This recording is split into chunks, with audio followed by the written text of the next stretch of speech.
Arestado naman ang dalawang Chinese national na nasa likod po ng pagdukot sa dalawang kapwa nila Chinese at isang Korean national sa Nasugbu, Batangas.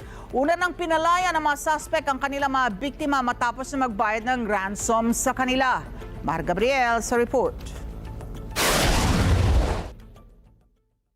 Nasa kustodiya na ng Bacoor Police ang dalawang Chinese national na ito na nasa likod ng pagdukot sa dalawang kapwa nila Chinese at isang Korean national sa Nasugbu, Batangas noong Biyernes.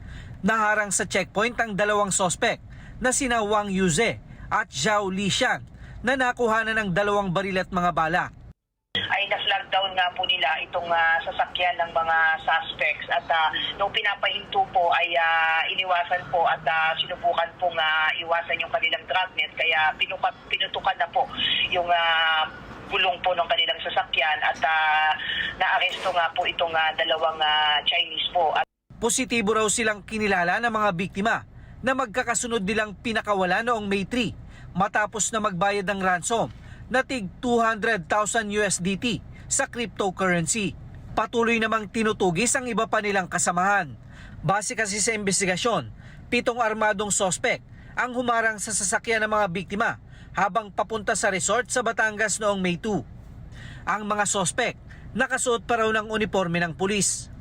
Ang pinaniniwalaan natin dito, sir, ay baka maaaring gumamit lang po sila ng uniforme ng pulis pero hindi po tayo titigil hanggang ma-establish po natin na kung maaaring ginamit lang, kailangan nating ma-recover itong mga ginamit na uniforme o hindi natin masabi kung mga pulis na talaga ito. Kaya ongoing pa po, sir, yung ating investigation po.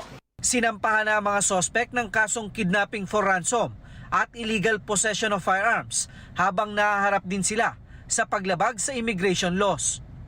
Mar Gabriel para sa Mata ng Agila. Matatag, matapang, matapat.